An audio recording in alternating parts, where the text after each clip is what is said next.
Hello, ladies and gents. My name is Fakwa Nkwacha, and I'm the author of Situationship: How to Stop Breaking Your Own Heart. I'm the founder and owner of By Fopsy, a gift box business where we celebrate life with gifts. I work as a product marketing manager with Google. I work as a digital marketing strategist with Image Studio and more. I really enjoy doing multiple things, man, but like I was not always this comfortable with just like sharing about it. So today we're gonna get real.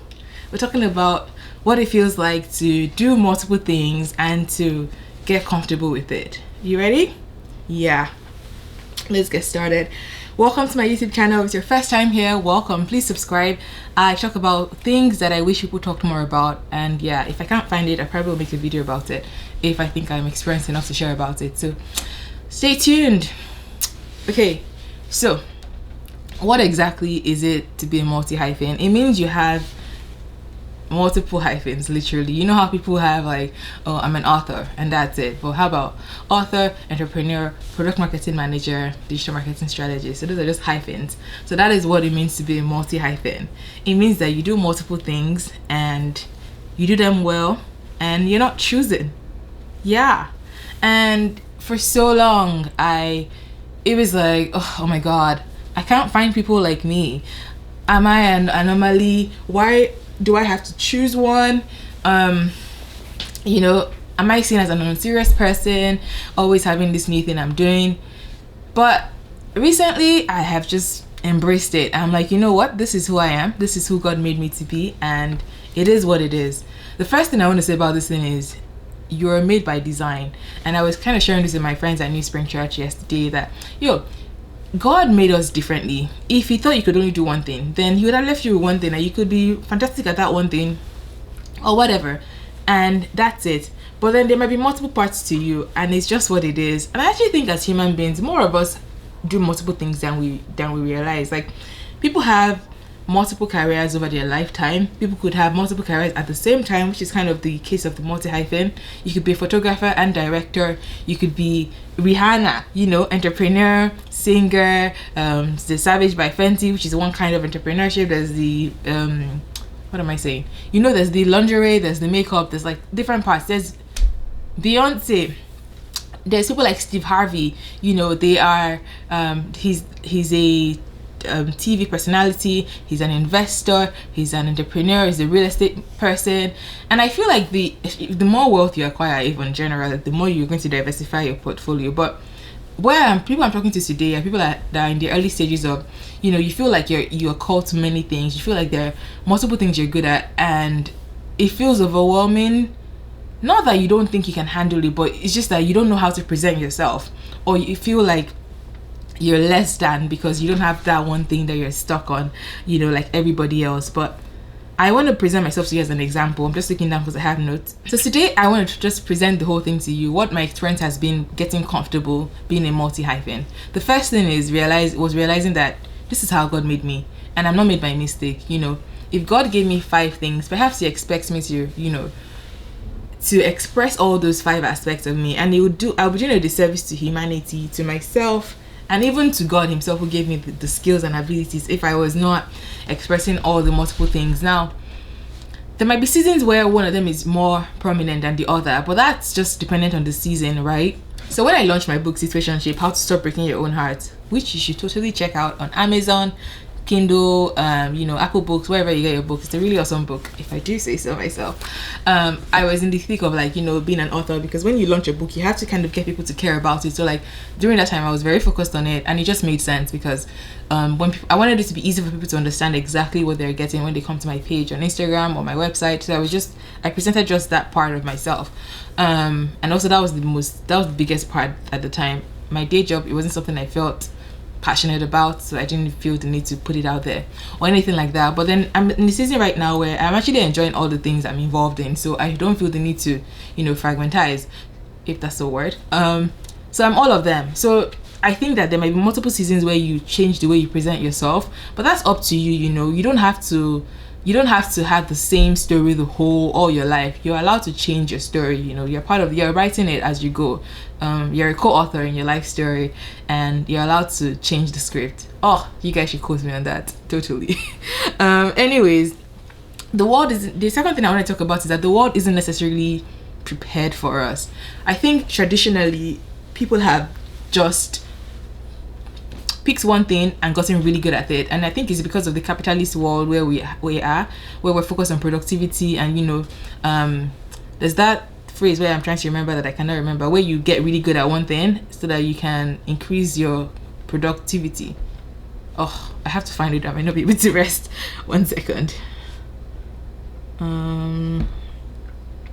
Okay, yeah, you know what I'm trying to say. So if you can remember what the word is, please put it in the comments.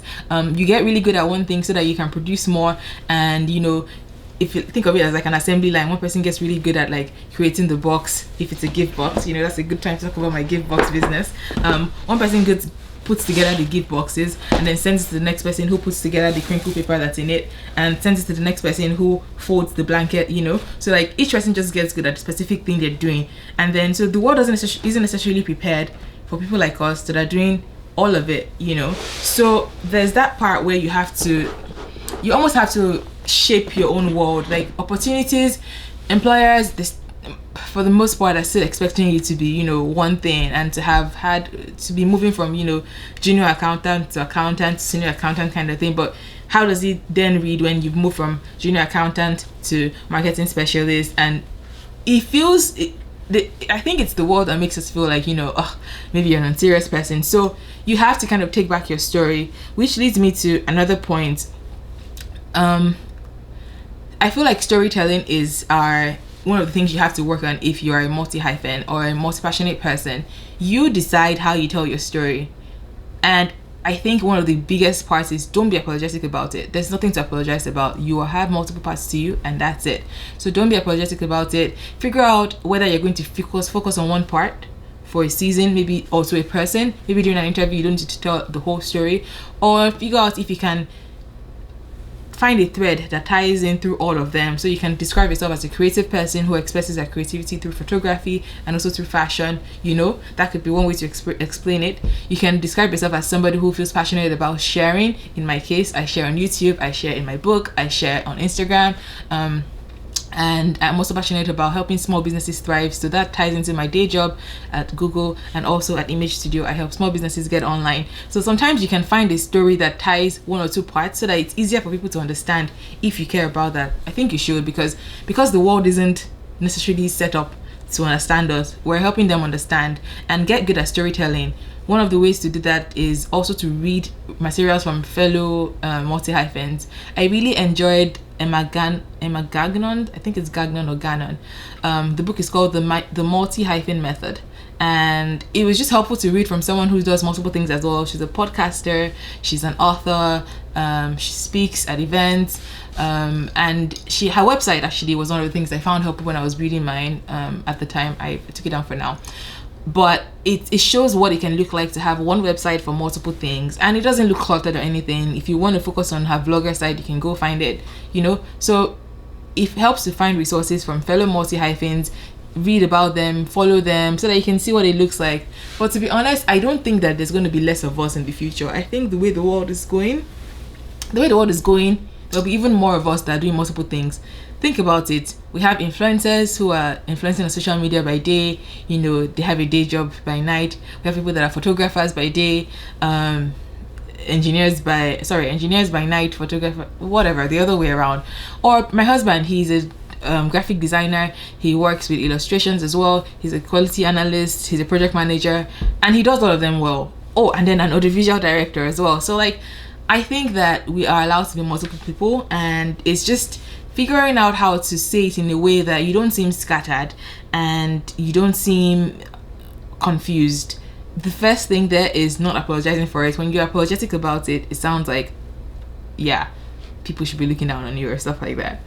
Okay. Another thing I want to talk about is that when you have multiple interests, it's okay to experiment with something for a while and be like, you know what, I'm actually not interested in this anymore. You don't have to like commit to something all the way to forever because you said it. So if you pick up something, it's not working, it's okay to drop it. Like, it's just what it is. Don't feel the need to like hang on to something forever that isn't working. If it's dead, dead it.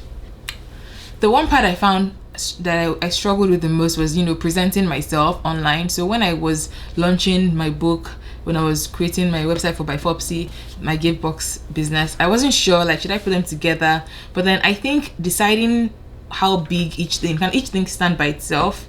If each thing can stand by itself, then it's good to like separate them so that people that are looking for just one thing can find it. But then as a person, you're not fragmented. So let me put that together. Bifopsy can have its own page and its own website so that when people come for gifts, they find just gifts, right? But I, as a person, I'm not just one thing. So my website or even my social media page is like a house that has many rooms.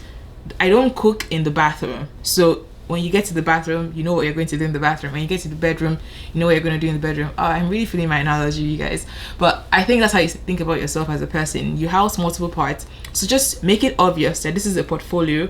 This is A, B, C. When you get to each part, you go deal with what happens in that part. So don't feel frustrated about it. Embrace it. Keep cultivating your skills. If you find that, you know, you thought you were interested in this, you've worked hard on it, you try to get better, nothing is working. We keep it moving, dears.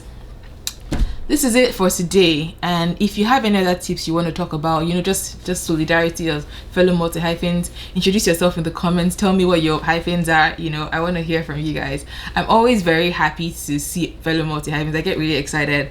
I watched this video recently where this guy was a farmer. He was like, I think some tech founder as well. I was just like, here you go, guy. I really love it, seeing people, you know, embrace all that they are. And I don't think we need to shrink. Nothing good happens when you shrink yourself and try to fit into a mold. So explore all the parts of you that there are and see what comes out of it.